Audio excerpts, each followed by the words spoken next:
Saus bolognese adalah saus berbahan dasar daging cincang dan tomat. Saus ini umumnya digunakan sebagai bumbu ataupun pelengkap pada masakan Italia, seperti spaghetti, lasagna, mie, dan lain sebagainya. Pada era globalisasi dan digitalisasi, saus bolognese tidak hanya menjadi hidangan masyarakat Italia, namun telah menyebar ke seluruh penjuru dunia dan tak terkecuali Indonesia. Di Indonesia sendiri, banyak industri yang menggunakan saus bolognese sebagai varian atau penyedap pada produk pangan. Salah satunya pada industri yang sudah relevan sekali di Indonesia, yaitu mie sedap, Indomie, Pizza Hut, dan bahkan platform bahkan franchise dari luar negeri, yaitu KFC.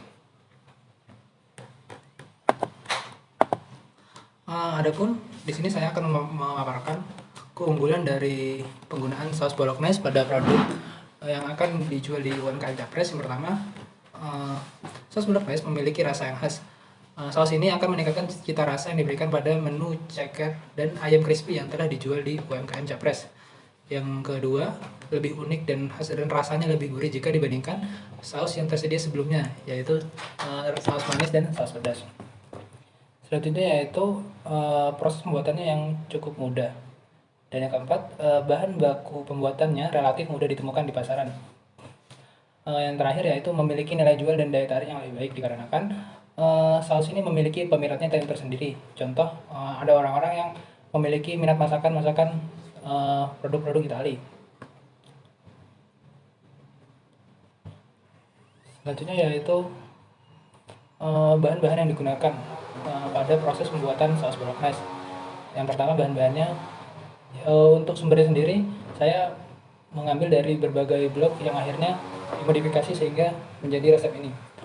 Untuk bahan-bahannya yang pertama yaitu 200 gram daging sapi cincang, 10 buah jamur kancing, yang kemudian jamur kancing ini diiris tipis-tipis. Selanjutnya yaitu 10 buah tomat merah. Selanjutnya yaitu 1 siung bawang bombay yang dicincang, 3 siung bawang putih yang dicincang, 5 buah cabai merah, 3 buah cabai rawit, 1 sendok teh gula, 1 sendok teh merica bubuk, 1 sendok makan tepung maizena. Kemudian garam atau kaldu bubuk secukupnya menyesuaikan selera. Dan selanjutnya yang terakhir, minyak zaitun secukupnya. Namun dikarenakan minyak zaitun ini lumayan mahal dan sulit ditemukan di pasaran, maka untuk menghemat cost productionnya bisa diganti dengan margarin. Untuk cara pembuatannya sendiri, pertama, menyiapkan bahan-bahan dan alat-alat yang dibutuhkan. Seperti untuk alat-alatnya sendiri bisa seperti wajan, terus pisau, talenan, kompor, dan alat-alat masak yang dibutuhkan lainnya. Adapun untuk proses pembuatannya, pertama kukus tomat hingga matang dan kulitnya hingga bisa dikupas. Kemudian blender halus tomat tanpa kulitnya, karena diharapkan kulit ini akan merusak flavor dan cita rasa dari saus ini sendiri. Lalu tuang margarin, tumis bawang bombay hingga layu, dan jangan lupa bawang bombaynya sudah dicincang. Garam secukupnya, gula secukupnya, dan merica secukupnya, dikarenakan jika penambahan merica terlalu banyak maka akan dikhawatirkan merusak cita rasa dari saus ini sendiri. Lalu bahan-bahan yang telah dicampurkan tadi diaduk hingga rata, hingga homogen seluruhnya. Lalu setelah cukup homogen, masukkan jamur yang terlebih dahulu sudah direbus sebelumnya. Kemudian masukkan tomat yang halus dan masak hingga mengental dan menyusut. Tuang maizena yang sudah dilarutkan dengan air agar mengental. Lalu tes rasa dan tambahkan kaldu bubuk atau garam hingga rasanya pas, menyesuaikan selera dari masyarakat.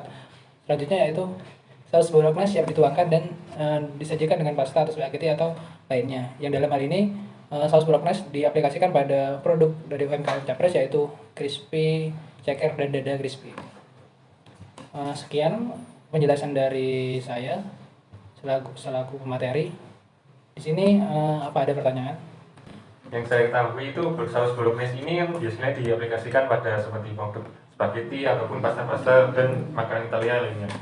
Nah, bagaimana kecocokan dari saus ini apabila diaplikasikan ke produk ceker dan sapi gundalannya? Sebelumnya terima kasih atas pertanyaannya. Sebelumnya ini kan saus bolognese yang kami inovasikan merupakan bagian dari trial dan error. Jadi nantinya rencana kedepannya kami akan menciptakan saus bloknya dengan skala sedang, yang nantinya kami akan membagikan kepada konsumen dari Capres ini sendiri. Dan ketika kita telah membagikan saus tersebut, kami akan menarik responden dari mereka tentang pendapat tentang saus ini, sehingga kita dapat menentukan apakah saus bloknya ini layak jika menjadi saus yang digunakan pada produk yang digunakan di UMKM Capres, yaitu produk ceker crispy dan produk dada crispy.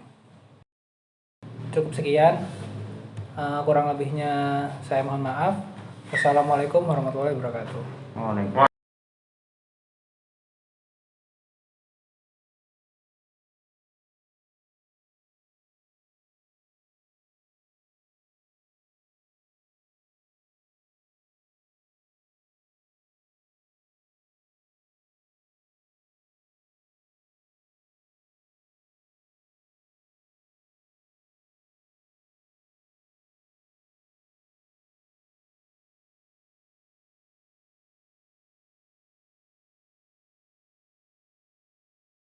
Mahasiswa bersama sasaran melakukan trial dan error proses pembuatan saus bolognese. Tahapan pada pembuatan saus bolognese dibagi menjadi 3 tahapan. Yang pertama, proses penyiapan bahan, dan yang kedua, proses pencampuran, dan yang ketiga, proses pemasakan. Proses pembuatannya diawali dengan penyiapan 50 gram daging sapi yang kemudian dicincang, 100 ml saus tomat yang dalam hal ini menggunakan merek Lamonte, penyiapan 5 wortel yang telah dicacah habis.